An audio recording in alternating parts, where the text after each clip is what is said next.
bring in Chris Mannix, Sports Illustrated senior NBA writer. How did this deal finally get done between the Nets and the Sixers? I think a lot of it, Dan, had to do with the amount of public pressure that James Harden and the people around him put on the Nets in the 24 hours before the deadline. I mean, I had written for something that went up on Wednesday morning. The Nets had no intention of trading James Harden, no traction on any kind of deal with Philadelphia regarding a deal with James Harden. But when it started to get out that James Harden wanted to be a 76er, it just put Sean Marks between a rock and a hard place. He could hold on to James Harden and hope that the return of Kevin Durant cures the massive problems that are going on right now in Brooklyn. But he'd probably know that James Harden was likely to walk for nothing at the end of the year. Or does he cut his losses and get the best deal possible? And look, he got a great deal. Like, this is an excellent package that the Nets got for James Harden. Yeah, I agree. I like the Ben Simmons ceiling and the change of scenery there. Now, we were sensitive to his mental health issues. He couldn't play or didn't want to play.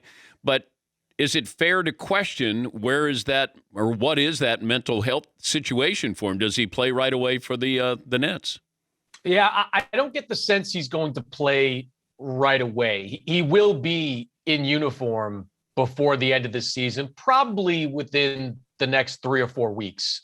There's going to have to be a ramp-up period for him, I'm told, physically. He has not been involved in really anything the Sixers have done during their practice time. So he's got to get in game shape first and foremost. And once that happens, I do think you'll see Ben Simmons back in the mix. And look, it's hard to kind of sit here and question his mental health and if that was a strategy or was it like a real thing. It's really hard to do something like that. All I know is that, everyone, Simmons' camp, the Nets are expecting him within the next few weeks to make his debut for the Nets. But also you have a game where the Nets play the Sixers, I think, in Philadelphia, March 10th. I'm going to guess Ben Simmons will not be making that trip to Philadelphia. I really hope he does, because I will. And that's going to be, if Ben Simmons plays in that game, that's as close to a must-see regular season game as you're going to get in the NBA. The reaction from the Philadelphia faithful, oh boy, it's probably, the worst atmosphere I've seen for a road player was LeBron going back to Cleveland in 2010 after he left the first time from the Cavs. That was, there were like batteries being tossed around in that arena at that time. I was going to say it may not get that bad in Philly. It might. But it's going to be, when Ben Simmons goes back there, really nasty for him. And maybe not so nasty for James Harden, but he won't exactly be getting a welcome reception in Brooklyn either. I'm trying to look at this from Philadelphia's perspective, getting James Harden. And I start with Joel Embiid, who might be the MVP this year. Now you're bringing in a ball-dominant guard. How does this work out for Philadelphia?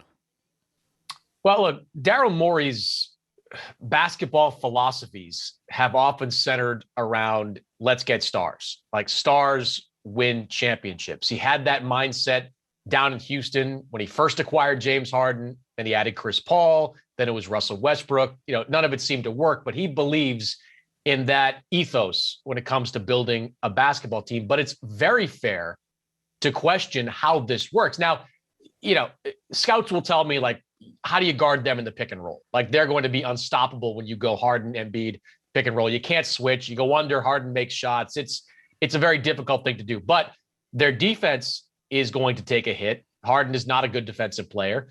Tyrese Maxey, who has had a tremendous second season filling in for Ben Simmons, he's probably going to have an adjustment period trying to figure out how he, a ball-handling guy, is going to play next to Harden, who, as you said, likes to have the ball in his hands a lot. Look, Darryl got his man here in James Harden and deserves all the credit in the world for doing that. But at the same time, it is fair to question if what Darryl wants is the right thing. Like, would this team have not benefited from maybe looking down to Atlanta and gotten a package that included a John Collins or a Bogdan Bogdanovic and multiple draft picks back in return? I saw my old friend Bobby Marks on ESPN, used to work for the Nets for years. He said something on TV that that rings completely true. The Nets are going to, or the Sixers are going to give James Harden a contract that's going to be around $270 million over the next 5 years. And Bobby called it in 3 years the worst contract in NBA history. Without even seeing what James Harden is, it's going to be the worst contract in NBA history because at age 36, 37, 38, he's going to be making well north of $50 million. So what the Sixers did is that they created like a 2, maybe 3 year championship window. And that is assuming the health and success of Embiid and James Harden. We're talking to Chris Mannix. He covers the NBA for Sports Illustrated. I guess let's look at the hierarchy in the East after the trade. The team to beat is who?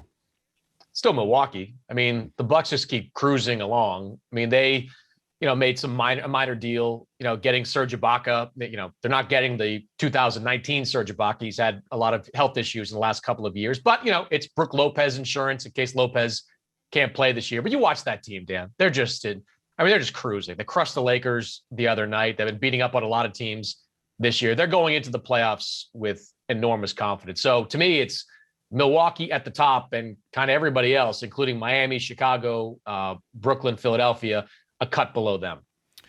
Lakers couldn't make anything happen. Was there any possibility that they were going to be able to move Russell Westbrook? No, they tried everything. And unsurprisingly, there wasn't much appetite for the Talen Horton-Tucker, Kendrick Nunn kind of poo-poo platter the Lakers were sort of throwing out there for an offer. I mean, Kendrick Nunn hasn't played a minute this season, and Talen Horton-Tucker's numbers have dipped from the terrific year he had last year. And when it comes to Westbrook, could there have been something with Houston? Maybe, but the Lakers made it pretty clear they weren't willing to attach a draft pick, that 2027 first, to Russell Westbrook just to get rid of him. Like they know it's not working. They're very aware of that there, but they've surrendered so much draft capital over the last few years, Dan, in the Anthony Davis deal and the Russell Westbrook deal. They just couldn't stomach giving away another draft pick down the line. So there really wasn't any traction.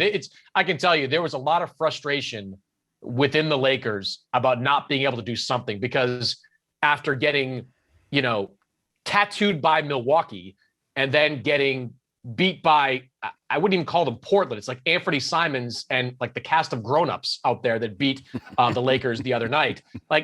After getting beat up like that, they knew something needed to change and they didn't. So right now in Los Angeles, what they're doing is crossing their fingers and hoping that 2 or 3, able-bodied players wind up in the buyout market and they can pick them up there.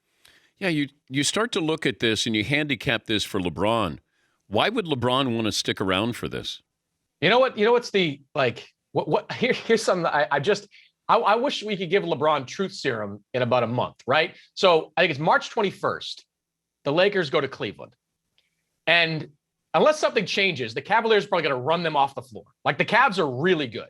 Garland's an all-star. They make some moves around the trade deadline to get Karis LeVert. Jared Allen's still pissed off about not being an all-star. I mean, Kevin Love is like the 6th man of the year, or at least one of them. Like, what is going to go through LeBron's mind as he's kind of dragging the Lakers along and they go into Cleveland and that team is beating up on them, like in front of that crowd, which is going to be wild on that night if the Lakers are struggling and the Cavs are playing well. So I don't know what his options are at this point. The Lakers don't have many options at this point to get measurably better. But he knows what this team is, and it's not very good.